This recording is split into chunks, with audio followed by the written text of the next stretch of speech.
In the early hours of the 4th of May 2021, Ramiz Khan and his friend Faisal Shah had been sitting in a car after attending their local mosque for prayers.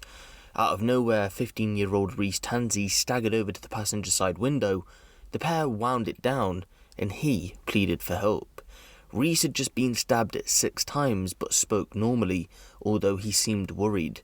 After asking for help, he lifted up his arm. Blood had started to gush from his stomach and arm, so Faisal and Ramiz drove around the block, fearing for their own lives. They wanted to be certain there was no immediate danger to themselves because they had seen another person near Reece just prior to him staggering over to the car, so they called for emergency services. However, quickly returned to the scene after feeling the urge to help out. When they returned, loud knocks and shouting could be heard after Reece had called out for help. He was dying. The pair ran over to him, and by this point he had collapsed in the front garden on his back. "Please help me," he said. "Please tell them to hurry up. It was James White, Mark Nuttall. They're the ones who stabbed me."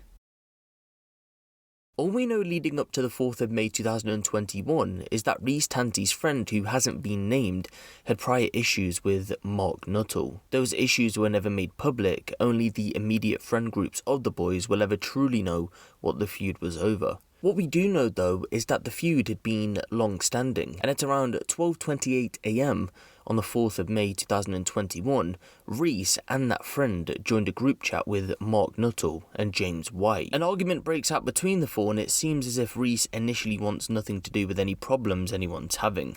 "Don't bring me any shit, what's gone on?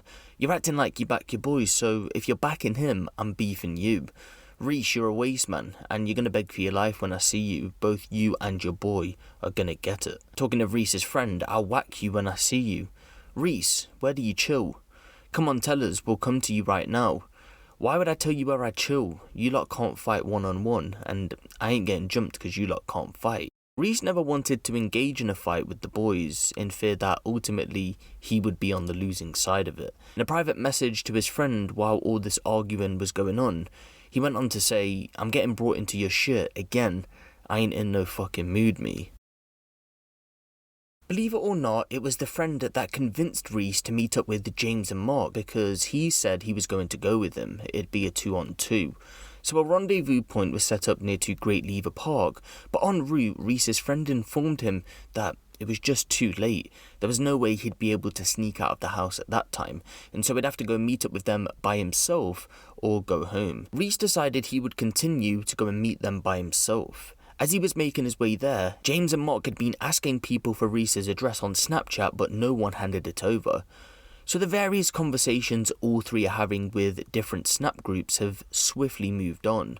They're talking of the fight specifically now. In a conversation with a girl known to both Reece and Mark, she told James and Mark to be careful as Reece might have brought more people with him. Of course, he'd been by himself. But in response to this, James didn't seem to care because he'd armed himself with a knife. That girl recalls him being excited about the fact that they were meeting Reece and whoever he may have been with. The phone was later put down on her though because she said they got angry at her for taking Reece and Reece's friend's side. It was then she contacted Reece and asked him about the fight. The only public information available about that conversation is that Reece said that James and Mark were harmless. So Reece arrived at Great Lever Park just before 3:45 AM, but no one was there, so he hopped on a phone call to Mark to ask him what was going on. Mark and James had just met up on Plodder Lane, a decent distance walk from the park, and part of that conversation was captured on CCTV. "You goon, I'm going to record you getting smashed up." It would be just over 30 minutes later, the pair met Reece on the corner of Walker Avenue and Bradford Street, and then this happened.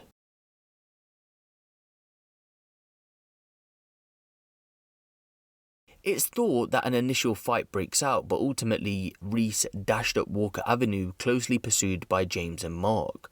Mark had stayed back slightly, but in the end, James stabbed Reece 6 times with a kitchen knife. He was then rushed to Southwood Royal Hospital, where he was sadly pronounced dead at 5:45 AM. After the stabbing, James and Mark fled, but the Snapchat antics continued. A video was taken by James with the blood-drenched kitchen knife with the caption, "Muppet." That knife was supposedly left at a nearby brook, and although the location was given to police, after an extensive search, the murder weapon was never found.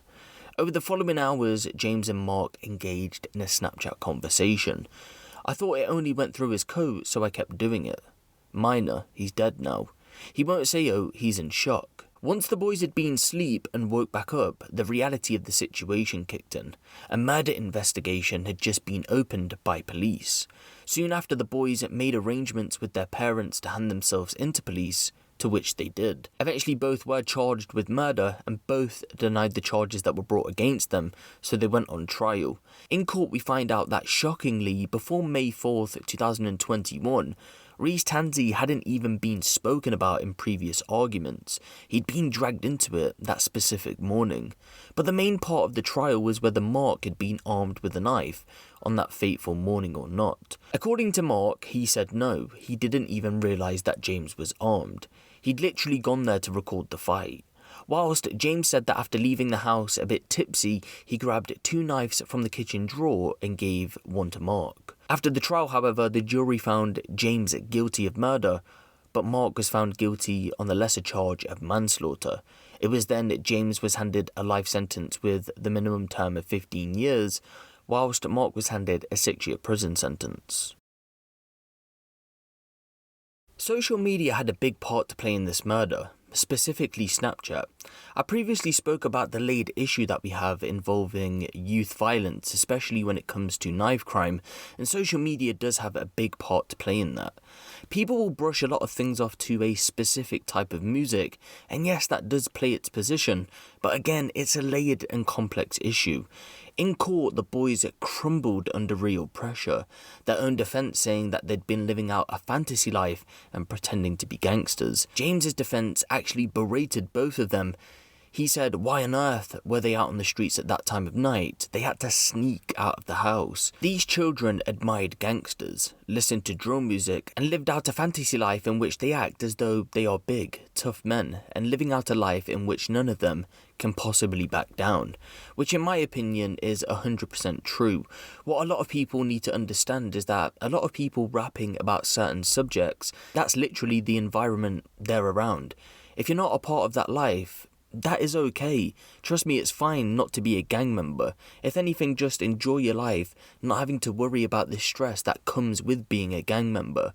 I think what baffled me most though was the fact that in court it emerged that Mark had taken a picture on Snapchat with the O emoji and a knife. Believe it or not, drill rapper SJ from OFB had been brought up in this trial.